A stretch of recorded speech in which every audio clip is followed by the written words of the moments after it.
د افغانستان د بهرنیو چارو وزارت نوی سرپرست وزیر حنیف اتمر ولي د چین سره اړیکې ډېرې قوي کړې دي. اتمر ته چین څه ویلې؟ د یو کمربند پروژه څه شی ده؟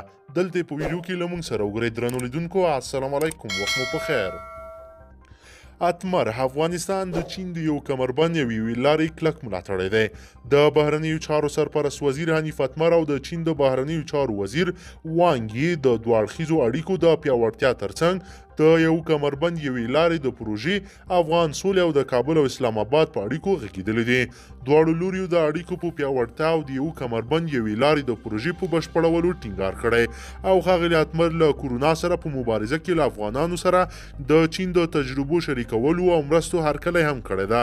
ښاغلي اتمر ویلي افغانستان د چین د یو کمربند یوې لارې کلک ملاتړی ده او په دې پروژه کې به نه یوازې دواړه هیوادونه بلکې سیمې ته لوی اقتصادي ګټې ورسیږي. افغانستان له چین سره د یو کمربند یوې لارې په پروژه کې د ستراتیژیک همکار په توګه ګډ کار پیلولو ته چمتو ده. ښاغلي اتمر په افغانستان کې د سولې په اړه د افغان حکومت د اوربند د هڅو وضاحت هم ورکړی او په دې برخه کې د چین رول د قدر وړ یاد کړی ده. هیله من یو چې چین به د سیمې له هیوادونو سره پر طالبانو ګډ فشار راوړي چې دا ډله د افغان کشالۍ حل ته وهڅوي. ښاغلي اتمر د چین او کابل او اسلام آباد د اړیکو په اړه هم له ښاغلي وانګ یي څخه غوښتي چې بیجینګ له اسلام آباد سره د کابل د اړیکو په رغولو کې مرسته وکړي. په ځواب کې د چین د بهرنیو چارو وزیر وانګ یي ښاغلي اتمر ته ډاډ ورکړی چې چین به په دغه هیواد کې د بند پاتې افغانانو ساتنه کوي.